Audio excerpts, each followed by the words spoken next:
So I picked up a book a few years ago called LIAR, The Lexicon of Intentionally Ambiguous Recommendations. It's a collection of statements to use when you simply cannot be both honest and positive about a departing employee. The author suggests leaving this description up to the reader's interpretation. You'll be very fortunate to get this person to work for you. Or, there they are. Or, put your words into writing so that no one knows whether you mean you'll find very few people like her or you'll find very few people like her. Leave out a comma and say he won't do anything which will lower your regard for him, when what you mean is he won't do anything which will lower your regard for him. I love words. My life's work is dealing in words, interpreting traditional words, modernizing ancient words, turning words into offerings, gifts that we hope will float up to the heavens and be received in some holy place. And words through which we meet each other on my couch or maybe yours, words that bridge the abyss between our internal experiences, words that tell stories, soothe, challenge, excite, enrich, embrace. We speak an average of 16,000 words per day. That's a lot of words. And in a tradition that teaches that death and life are in the hands of the tongue, that's a lot of power. What is a moment in your life about which you would say, I will never forget those words? I asked some rabbinic colleagues that question. They shared pivotal words such as, you are now a rabbi in Israel, and words I can't even say without attaching a God forbid, like, your child is very, very sick.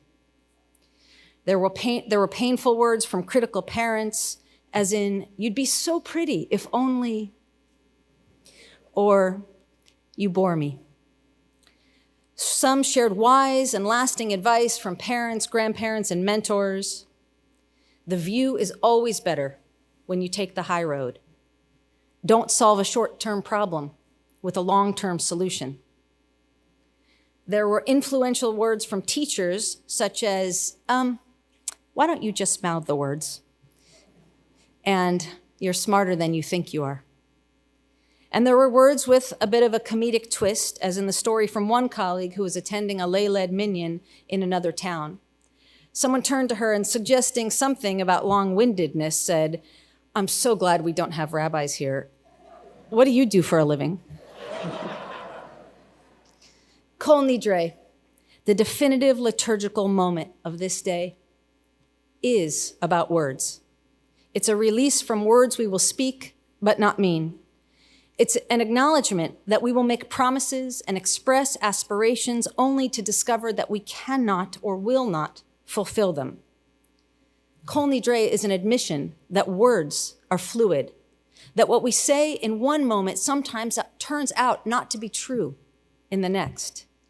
And so we find a way to forgive ourselves.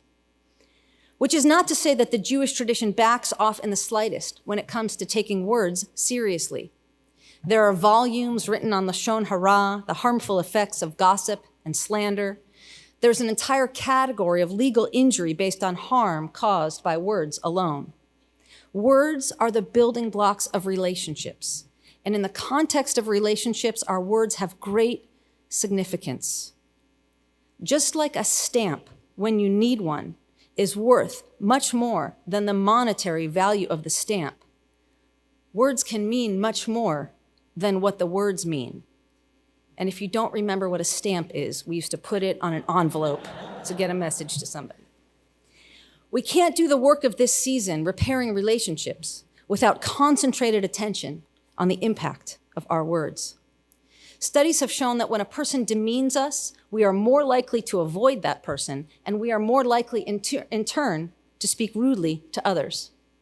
The simple presence of words that evoke disdain, such as bother, obnoxious, or annoying, in a word scramble game, Those words decrease our attention, our recall, our creativity, and our cognitive processing, just from the sight of those words.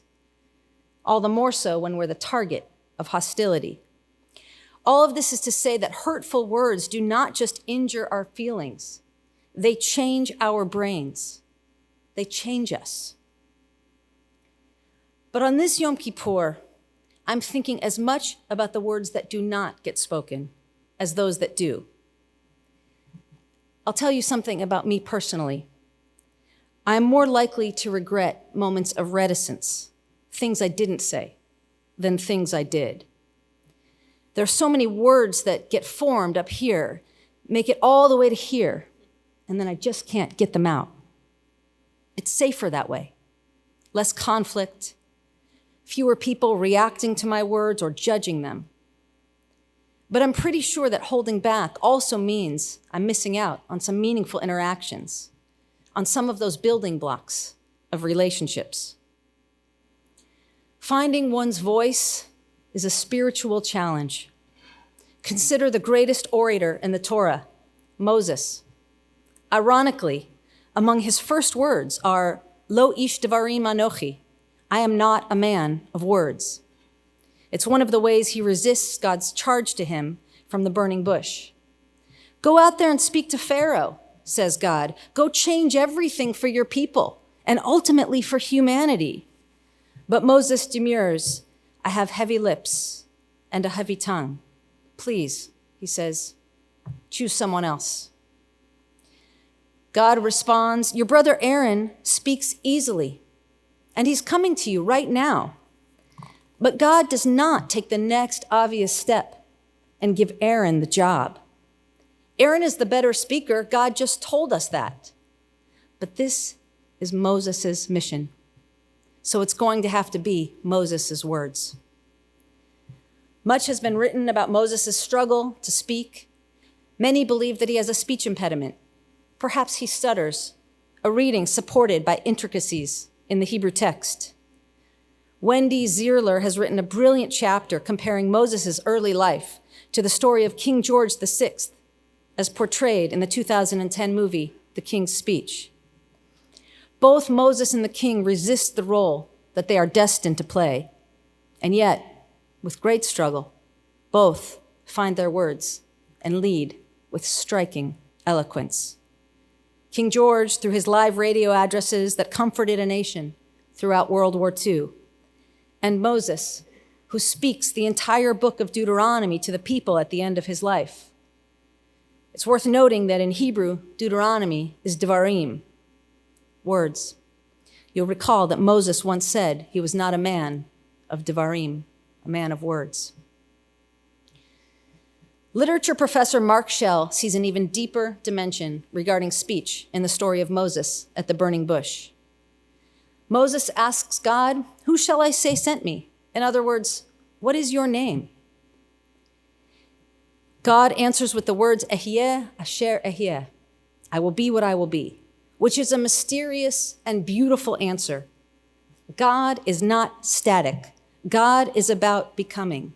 God is the process of becoming. And according to Schell, those words, Ehyeh asher ehyeh, are also a stutter. If you look at variant texts, you'll see evidence that God seems to catch on syllables and words when answering the most fundamental of questions, who are you? Is it possible that God's name is ineffable, unpronounceable, even to God? That holiness is simply impossible to contain in language?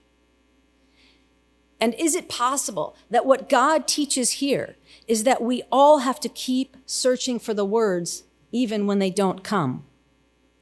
That words will frankly always be woefully inadequate, that they are finite and contained when our experiences are endless and unbounded. Words will never capture all that we want to express, but they're the best we've got.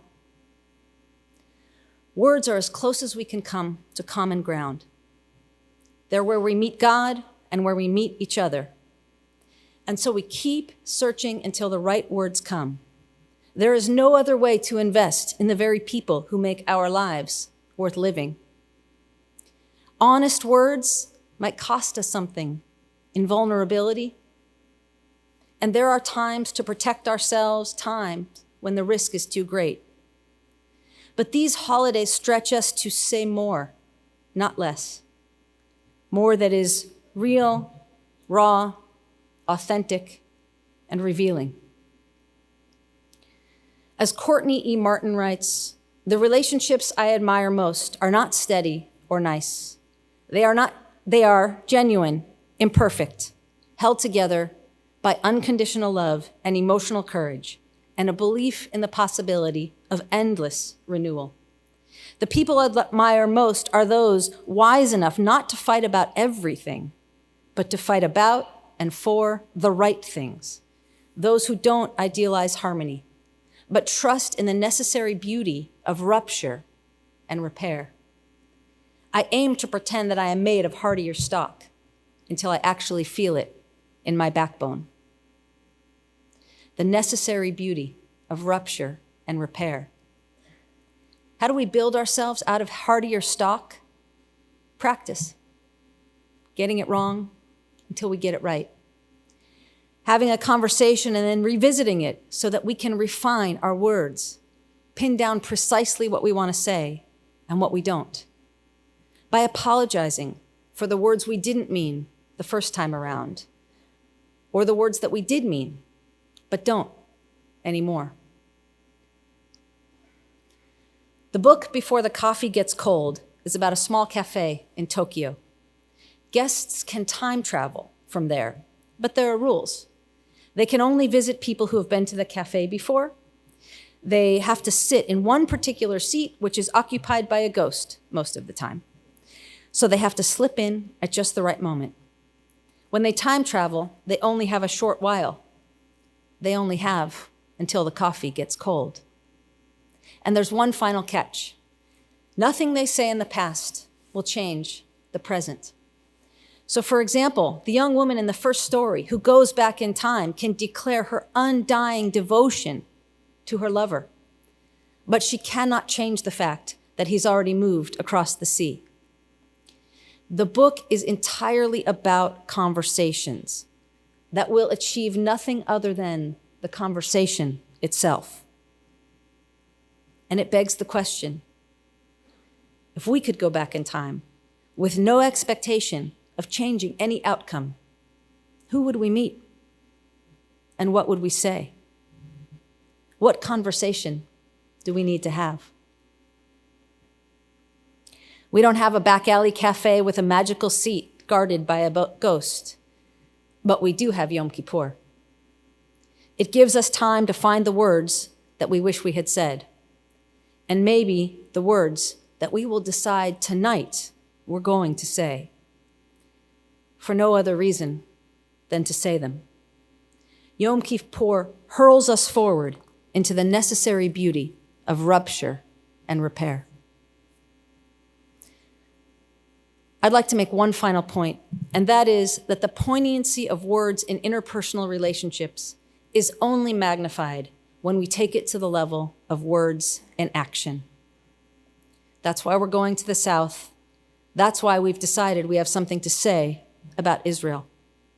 That's where the impact of our words can ripple out far beyond our own lives. Maggie Kuhn was 65 years old in 1970 when she was forced to retire.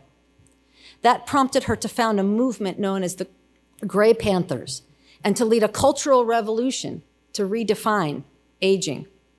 She saw our society's casting off of older adults and worked hard to return to them honor, dignity, and control over their lives.